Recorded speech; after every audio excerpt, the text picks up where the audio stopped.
Halo hai, kita ketemu lagi pada mata kuliah psikologi kelompok. Hari ini kita akan masuk pada materi formation. Pada materi ini akan terbagi menjadi dua submateri. Ada afiliasi dan ketertarikan. Namun sebelum itu, kita akan memahami dulu alasan dasar seseorang bergabung dalam sebuah kelompok. Ada 5 alasan yang mendasari seseorang bergabung dalam sebuah kelompok. Yang pertama, ada kepribadian, di mana secara kepribadian orang tersebut memang memiliki minat untuk berkelompok. Misalnya, kepribadian extraversion ataupun agreeableness. Kedua, adalah jenis kelamin, di mana seseorang cenderung berkelompok sesuai dengan peran sosialnya. Misalnya, laki-laki memilih kelompok yang terkait dengan pekerjaan, sedangkan perempuan akan mencari kelompok yang mendukung secara emosional. Alasan ketiga, ada motif sosial, yang mana secara sederhana, seseorang berkelompok untuk memenuhi kebutuhan-kebutuhan tertentu. Alasan keempat adalah adanya kecemasan maupun kelekatan pada seseorang. Sebagai contoh sederhana, individu yang pemalu akan cenderung memilih untuk tidak bergabung dalam sebuah kelompok. Alasan yang terakhir adalah pengalaman berkelompok. Seseorang yang memiliki pengalaman positif dalam berkelompok cenderung akan mengulangi perilaku berkelompoknya. Oke, setelah mengetahui alasan dasar seseorang bergabung dalam sebuah kelompok, saatnya kita masuk ke submateri pertama kita, yaitu afiliasi. Terdapat beberapa teori yang dapat menjelaskan mengapa individu membutuhkan orang lain dan bergabung dalam sebuah kelompok, atau yang biasa disebut dengan afiliasi. Teori pertama adalah social comparison, atau yang bisa disebut dengan teori perbandingan sosial. Perbandingan sosial terjadi saat individu memperoleh informasi dari reaksi orang lain atas perilakunya. Individu bergabung dalam kelompok untuk membandingkan diri dengan orang lain dalam berbagai situasi. Misalnya, ketika individu menghadapi situasi yang provokatif, menyebabkan kecemasan, dan emosi negatif lainnya. Dengan membandingkan dirinya dengan orang lain, individu akan mendapatkan klarifikasi kognitif sehingga mengurangi emosi-emosi negatifnya. Teori kedua adalah Self-Evaluation Maintenance Theory.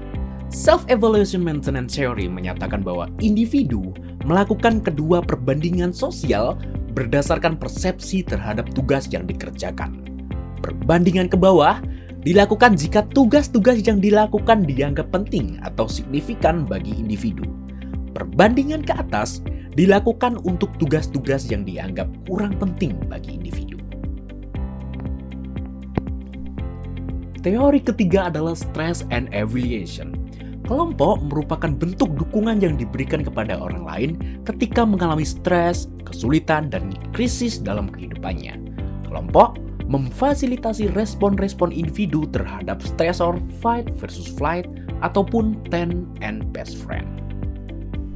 Dan itulah beberapa teori proses afiliasi dalam berkelompok. Selanjutnya, kita masuk pada submateri ketertarikan. Perlu diketahui, sebuah kelompok terbentuk ketika anggotanya memiliki ketertarikan satu sama lain.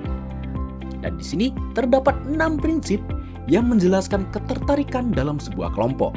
Yang pertama adalah kedekatan, kedua elaborasi, ketiga kesamaan, keempat komplementer, kelima timbal balik, dan keenam minimax. Prinsip kedekatan. Orang cenderung menjalin hubungan dengan orang lain yang berjarak dekat dengan mereka.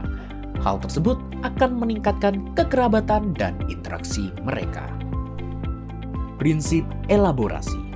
2 orang atau lebih dalam kelompok kecil akan bertambah jumlah anggotanya menjadi kelompok yang lebih besar. Ketika 2 orang saling menyukai, mereka akan cenderung menambahkan orang lain dalam kelompok mereka, sehingga kelompok itu akan semakin besar seiring bertambahnya waktu. Prinsip kesamaan.